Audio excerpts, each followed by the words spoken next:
Miss Bel Mariano abay nagbigay ng kanyang saloobin patungkol sa kanyang solo era at issue patungkol sa pagtsugi di umano ng serye ng Don Bell. Abay bigyang linaw natin yan. Ang lahat ng yan, but before that, if you haven't subscribed yet to my YouTube channel, please don't forget to like, share, and subscribe at i-hit mo na rin ang notification bell for more showbiz updates. Bago tayo of course magpatuloy sa ating updates for today's video, nais ko pong pasalamatan kayo for always watching this channel. Thank you so much sa inyong panonood.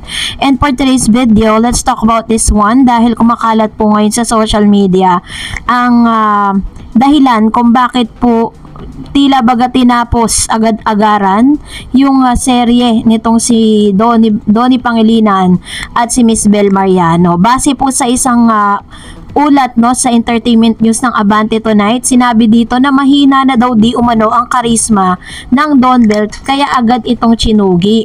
Ang dami daw di amo nang nagtatanong kung bakit daw tinapos na agad ang teleserye ni Bel Mariano at Donnie Pangilinan na How to Spot a Red Flag. Nagtapos ang nasabing series last Friday, Feb 28 at parang ilang linggo pa lamang itong umeere sa Free TV ay ngayon ay tapos na agad. Ang komento ng mga netizen ay mukhang umano din minadali ang series. Napansin din nilang hindi raw kaya kasi kinagat ng viewers ang Don Bell series. Mahina na raw ba ang karisma ng love team na Don Bell? Ang paliwanag kaya nagwakas agad ang Don Bell serye dahil limited season lang pag pinalabas mo sa View.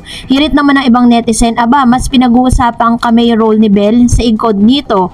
Ang husay ni Bell bilang hostage doon sa Incognito, sana hinabaan na lang ang karakter niya doon, gayong machuchugi rin pala agad ang serye ni Donnie.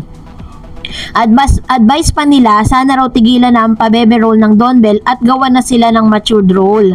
Ngayong gabi ipapalit sa Don Bell series ang serye ni Miss Julia Montes na Saving Grace. So, yun po yung ilan sa mga kumakalat na news na parang mahina na raw ang kanilang yung karisma ng Don Bell, which is ako po hindi ako naniniwala doon kasi totoo po number one sa View po kasi series hindi po naman po talaga nagbibigay ng napakahaba, tsaka hindi na po uso ngayon pahabaan ng serye ng teleserye, talagang ang Batang Quiapo at ang probinsyano lang gumagawa nun. Pag kasi mga love story talagang medyo limited lang talaga yung ganitong klase ng mga story, kaya po talagang mabilis mag-end. At hindi po totoo yun dahil kung i-check po ninyo sila sa View, talagang po sila, may mga nag-aabang at nanonood ng mga ganitong klase ng serye. At the same time kasi hindi naman po kasi pre-access ang View, kaya hindi talaga ganun ka panoorin ng mga tao,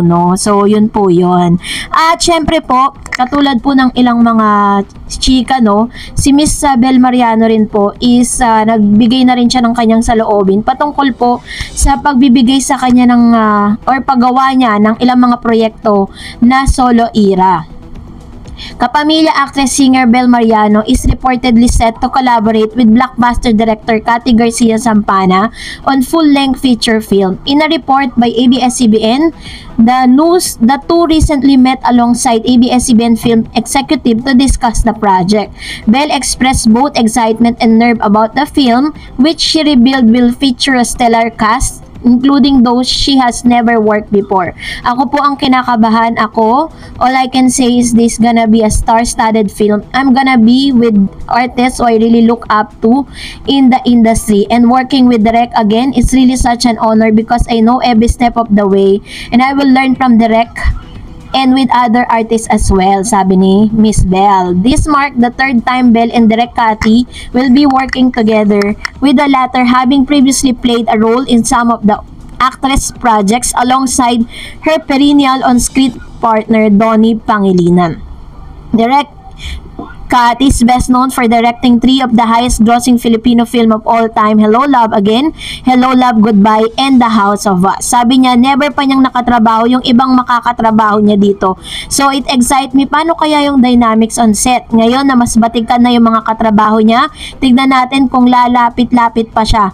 Doon na siya sa mga batikan na lalapit at hihingi ng tips, sabi po ng filmmaker. The young actress agreed, acknowledging the challenges and growth this project will bring. I feel like in everything that I do, as much as I can try to enlighten myself with things I don't know yet and try to learn more, this is gonna be unusual setup. So, according to Miss Bel Mariano, isa sa mga pinakamalaking dahilan or rason kung bakit po tinanggap niya na magkaroon siya ng solo era, because this is gonna be a career growth. No, hindi naman po pwedeng habang buhay magkasama silang dalawa. Although, ang maganda lang kay Donnie at kay Bel Mariano, pinaghiwalay na sila sa solo era po nila, is mas naging malalim na yung relasyon nila. So, ibig sabihin, intact na yung kanilang relasyon bago pa sila bigyan ng solo era. Ibig sabihin, whatever happened or whoever na i-partner po kay Bel o kay Donnie, hindi na sila masisira. Yung friendship nila still remain. Yun po yung pinakamaganda sa Don Bell. Kaya naman abangan natin ang ilang pang mga serye at projects nila sa kani-kanila mga solo era projects.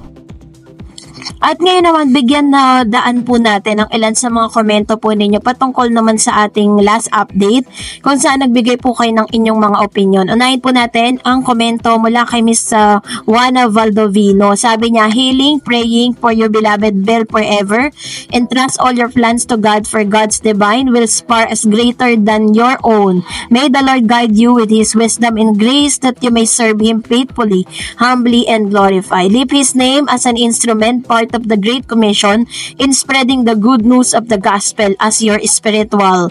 Yan. So, medyo, biblical yung mga, or prayer yung kanyang komento for Don Bell. And, ministry to him, not only in showbiz, as well as to your co-workers in the industry. James 4:8 states, as you draw near to God, He will draw near to you. Keep your faith burning and unwavered as God promised you.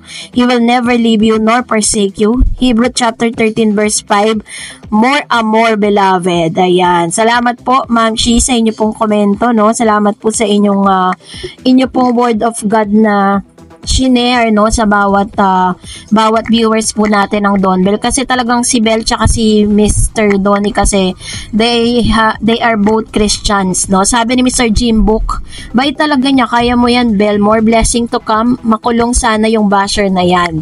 Yan, kasi po gumawa na po kasi ng paraan at talagang nagkonsulta na po itong si Mr. Robby Domingo, no, at si Miss Bel Mariano po, hindi niya tinotolerate yung ganong klase ng attitude.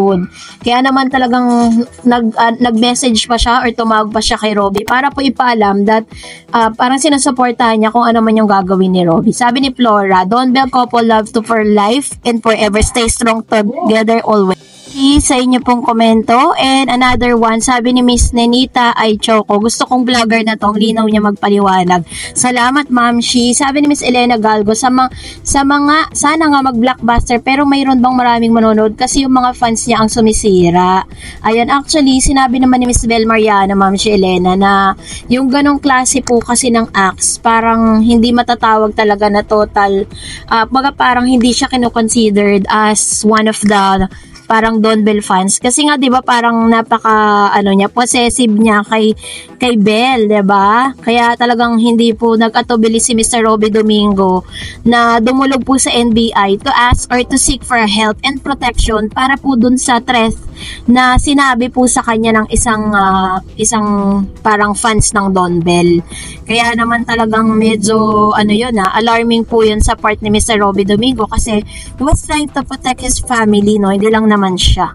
So, that's it for today. For more videos and updates, please don't forget to like and subscribe. And please don't forget to follow my Facebook page, Dar Eds TV. God bless everyone.